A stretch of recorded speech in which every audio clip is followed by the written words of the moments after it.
So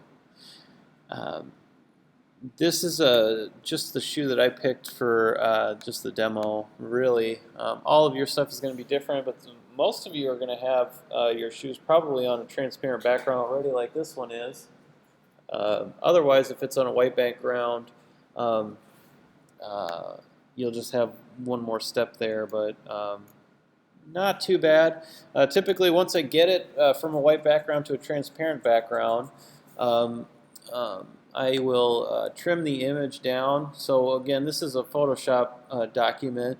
I'm going to go to Image Trim, and I'm going to select Transparent Pixels, top, bottom, left, right, and then hit OK. So it's going to bring it all the way down to the very pixel perfect edge of the image. And then at this point, really, what I want to do is get rid of the shadow piece and then put it on a separate layer.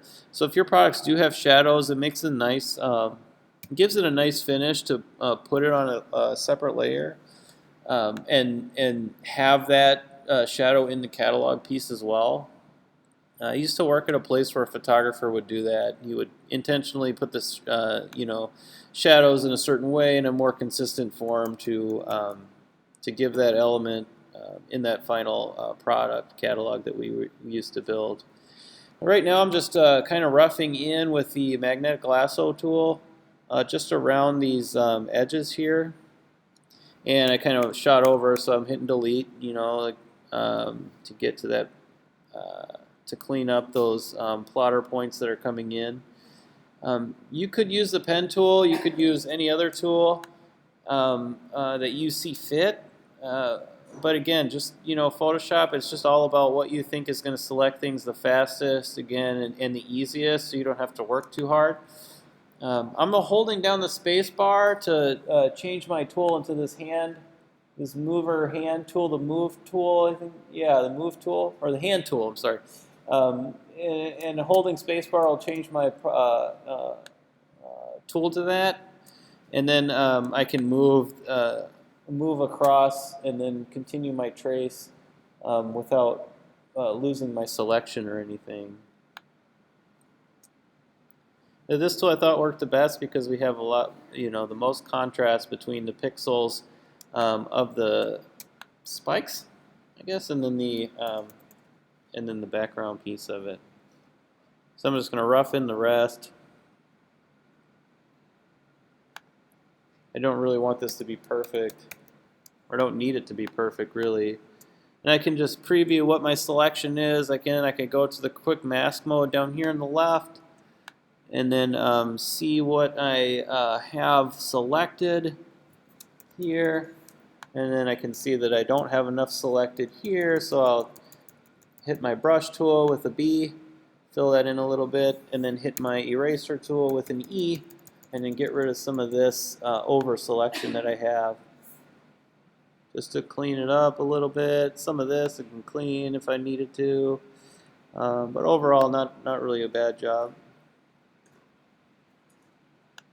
Doesn't have to be perfect either. I would not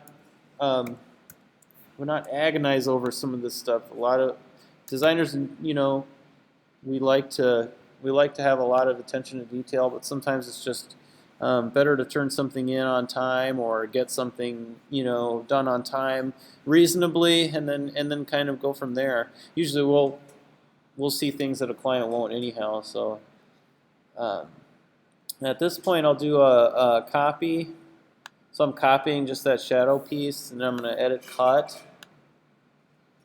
And then I'm going to go into my layers panel here, and I'm going to drag my new layer, layer 0, rename it shadow, and then go edit, paste special, paste in place.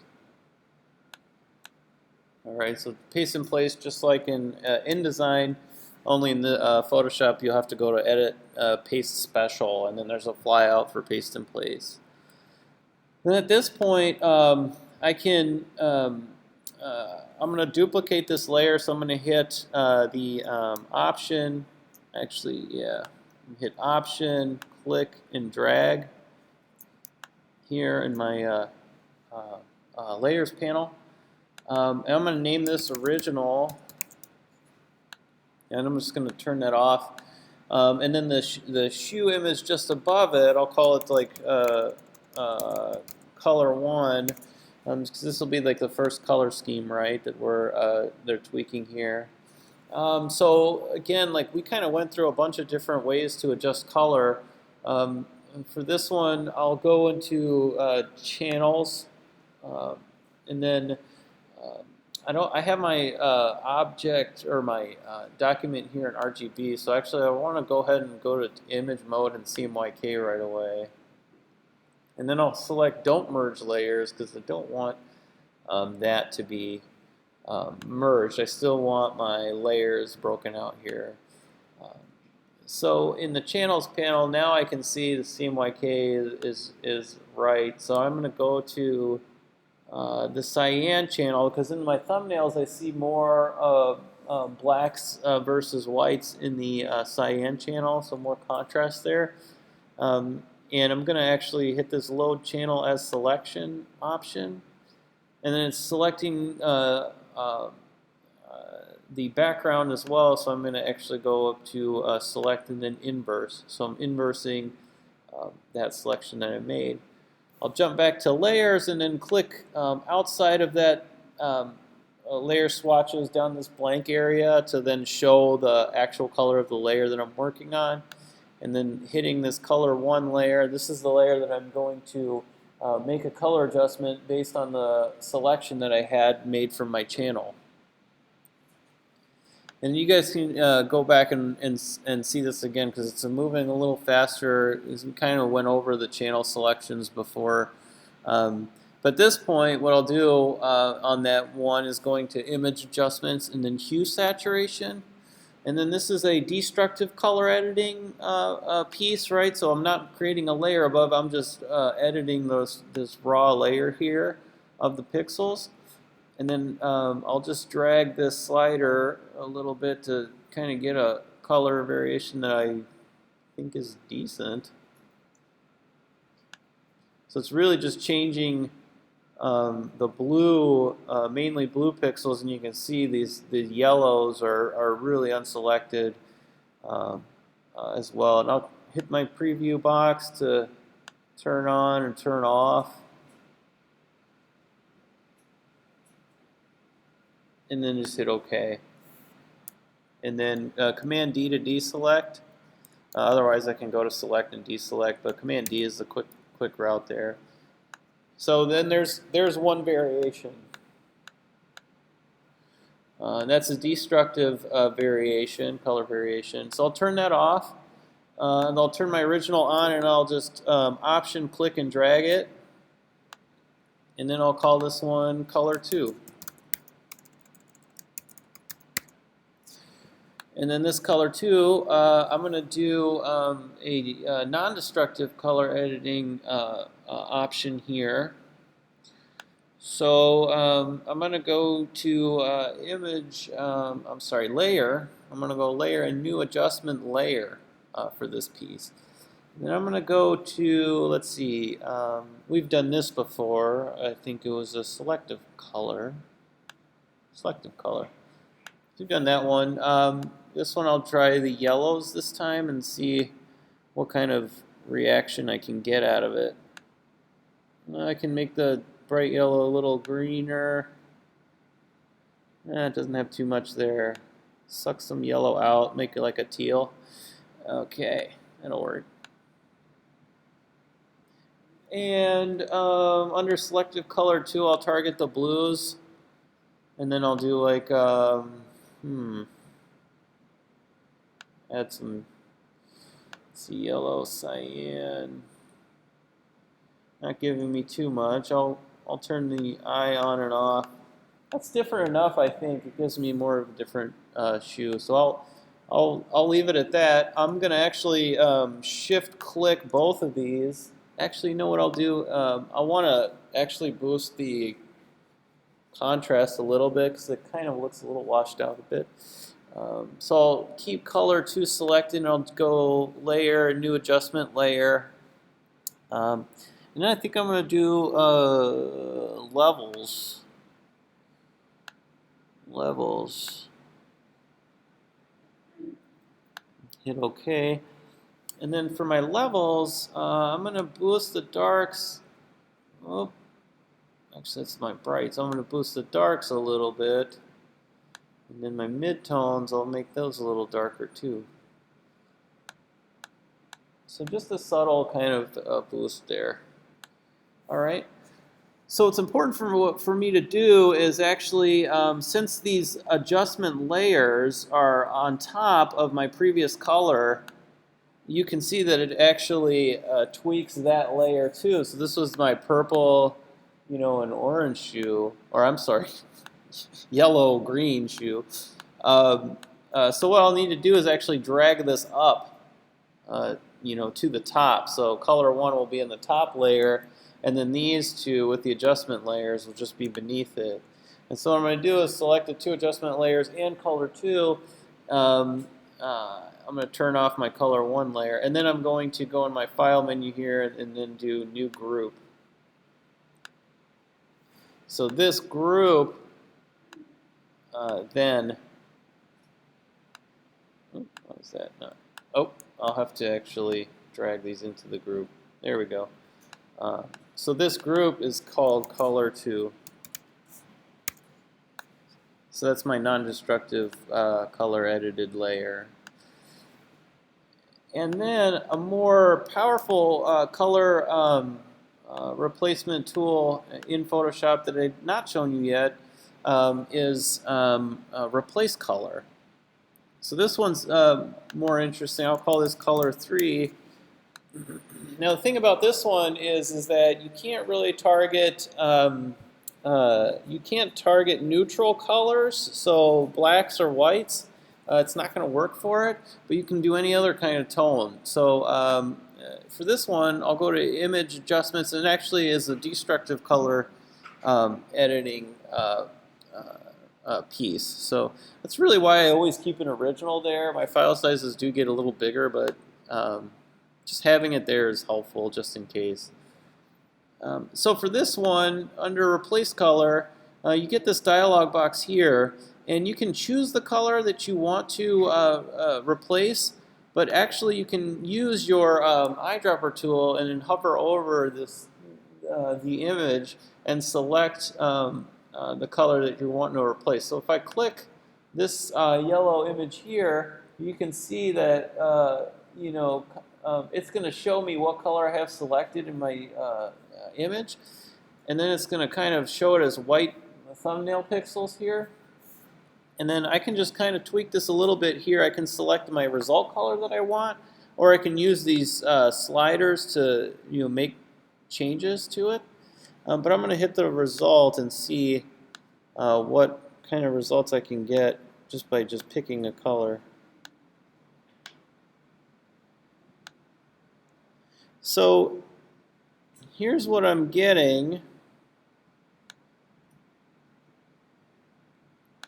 Now I can make sort of tweaks to this by adjusting this fuzziness, which is basically like gives a little bit more of the tones, very similar to the wand tool when you adjust the what is that? Just the intensity of it. It kind of does the same thing. It can kind of spread or decrease the pixels around the similar colors, like that. Or you can actually kind of zoom into the image here and then see some of these other colors that I'm, want to target as well.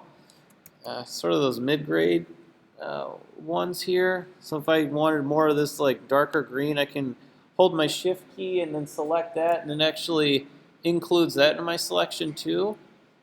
And then if I wanted like maybe just a little bit more,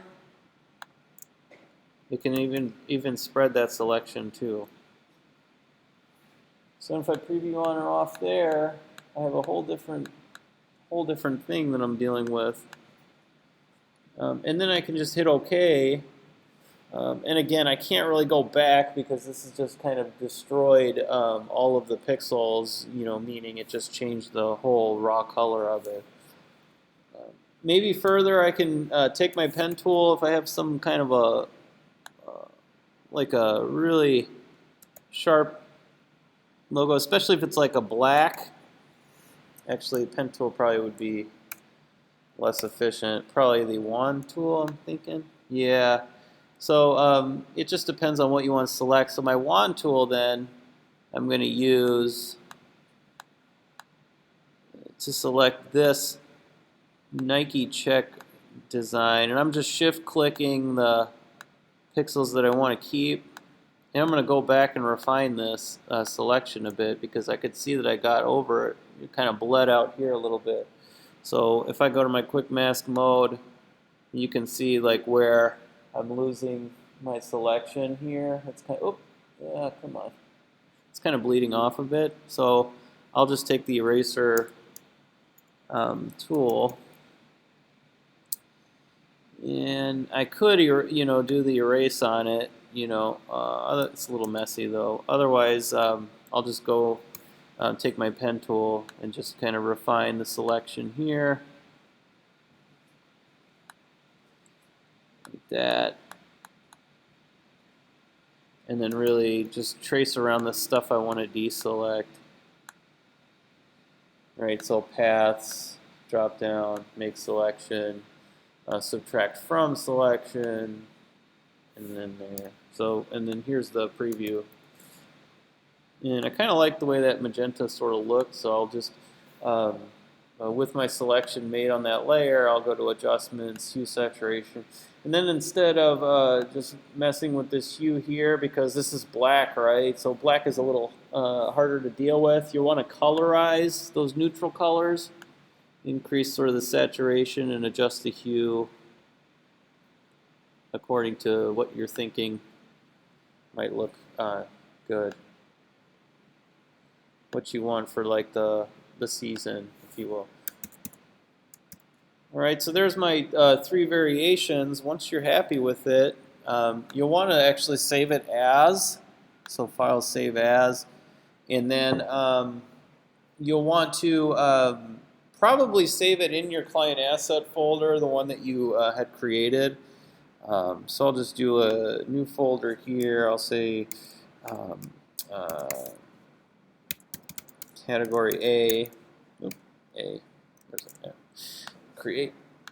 And then just call it soccer 1. Save. And so now I have this layered file ready to go. Close it out.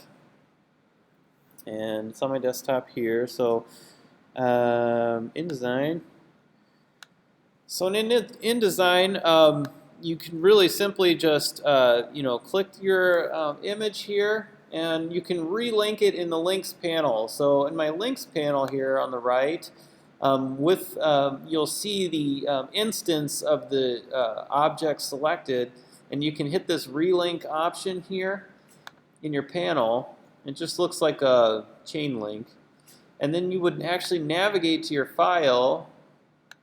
So remember, I had a category A folder. And then I'll just select it and then hit Open. So this is that native PSD file. Now you're going to get a dialog box here that says this has different layers in the imported version. That's, as expected. It's kind of going to jumble it a little bit. And it's actually in a reverse direction. If you want that, you don't have to take an extra step, but if you don't, then there's just an extra step you're going to have to take.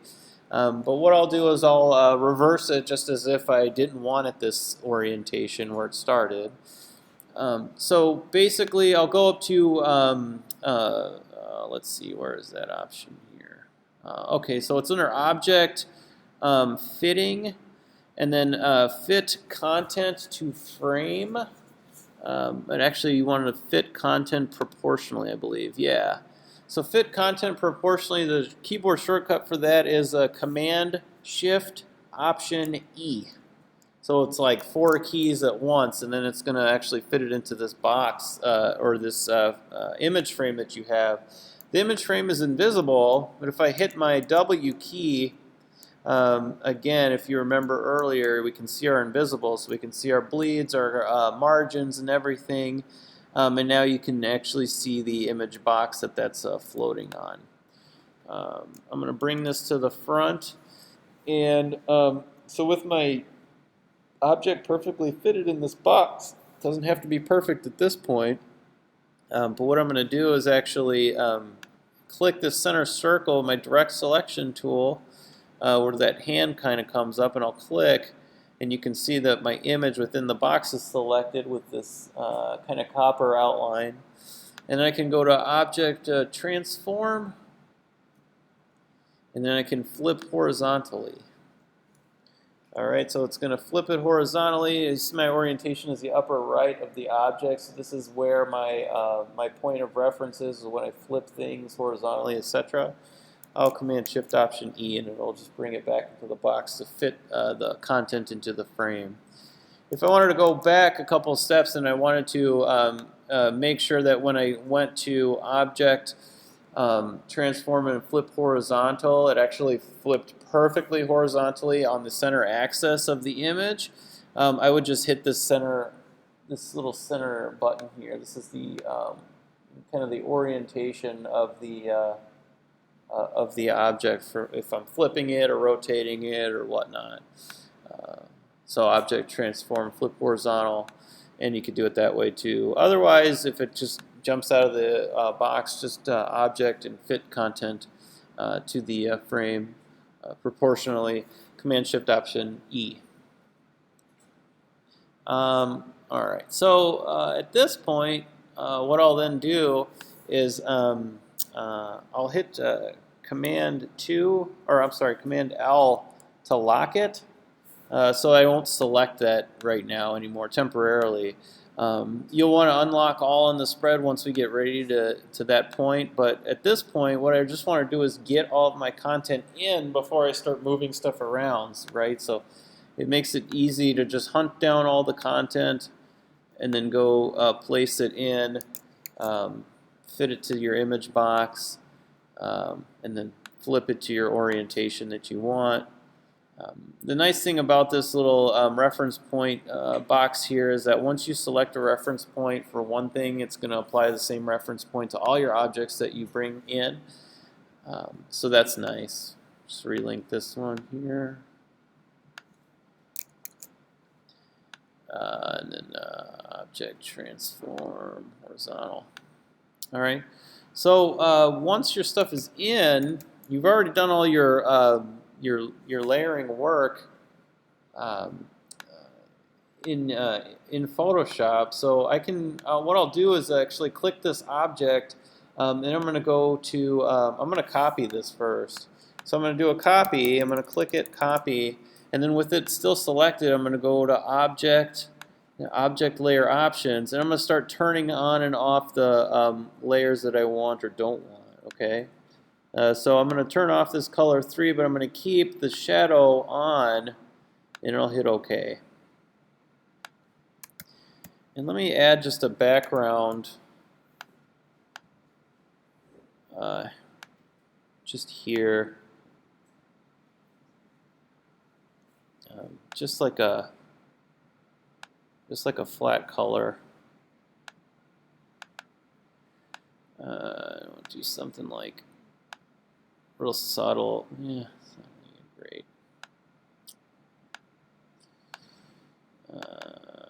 Do like a 15%, 10% black.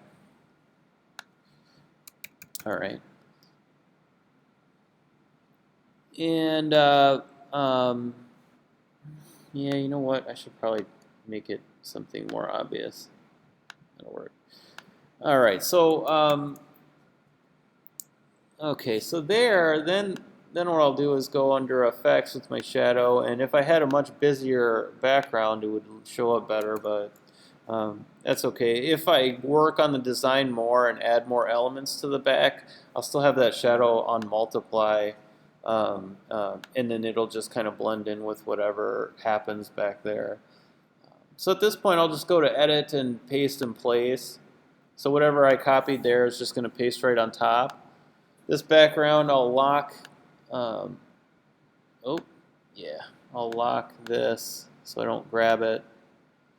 And then I'll select both of these layers and then Command G So now I can move these non-independently but together with one another. And again, I'm just placing things. I'm not making it. Really, perfect yet from a layout standpoint. The only other thing I have to do actually is go to Object and Object Layer Options for that top layer, and then turn the shadow off for the top. Because again, like my bottom layer is what's set to multiply. So if I had that shadow on both layers, my normal layer, which is the top, the shadow would be part of that layer, so it would not have that transparency if I were to put any other elements behind it. For this one, again, I'll just go Effect, so I'll set it to multiply right away. I'll go to Object Layer Options, turn off the top, keep the shadow, okay. Then I'll copy the object. I know it's the same exact file, so I'll do Edit, Paste in Place. It's just a copy of that shadow layer, so I'll go up to Normal for my effects, and then I'll go to Object Layer Options and turn the shadow off, and then choose another color scheme, and then hit OK. And then finally, for this one, if you remember, I locked it, so Object Unlock All on Spread here. And then so for this layer, I want to bring it to the front, so Command-Shift right bracket. Otherwise, you could go Object and Arrange, and then Bring to Front would have been highlighted had this been anywhere other than the front, which is where it is now. Then at this point, I'll just click that object, and then go to Object Layer Options. Then I'll turn off that top shoe layer. Keep my shadow on. Hit OK. Then change that blending mode right to multiply under the effects palette. And I'll just copy the shadow, or that image, if you will, and then Edit, Paste in Place. Change my blending mode to normal. Object Layer Options again, and then instead of original, I'll do this color. This was by far my favorite. So I already see an issue with this in that this text is backwards. So when the photographer took the picture, this has happened actually before in a real life application where I would work. I worked on shoe catalogs for Waco, which they do Nunn Bush and Florsheim shoes, and sometimes the orientation in which the photographer would shoot the shoe was one way, but then in the catalog it was a different way. So they would have a pre-press team actually go in and flip the logo on the shoes too. So to save yourself some time and not having to do that pre-press work, you could just change your the orientation of your design. So I'll group these two together, and then just Object, Transform, and Flip Horizontal to change that orientation. Just to make it easier, instead of having to deal with the backwards logo, because again they shot it from right to left, from the heel to the tip, so I'm just keeping it that way to make it easier. At this point, I can adjust my design however I'm thinking it's going to work.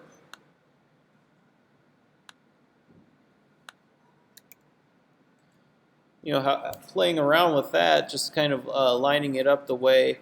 But really, before I even get there, I'm going to want to bring all of my objects into the design and place them all in. And then I start grouping the things, adjusting the scale to something that I think will be manageable for all of the products, right? I'm going to move these around.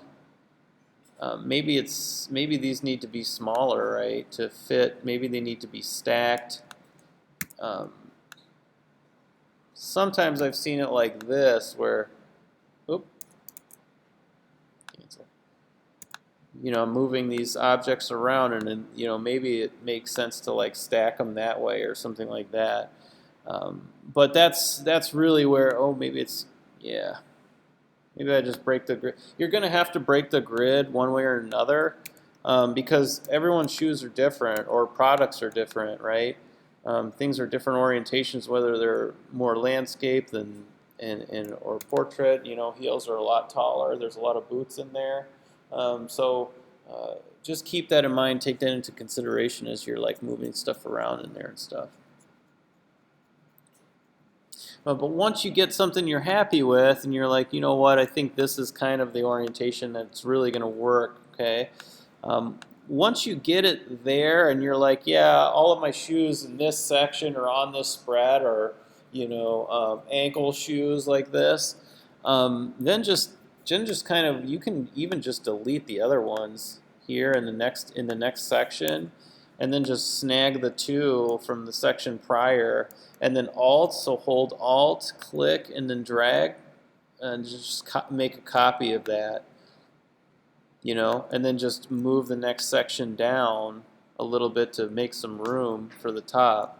And usually I'll come up with a system like, I'll shift click to nudge things a certain number of times from the previous, and that helps too. Well, we are really out of time. So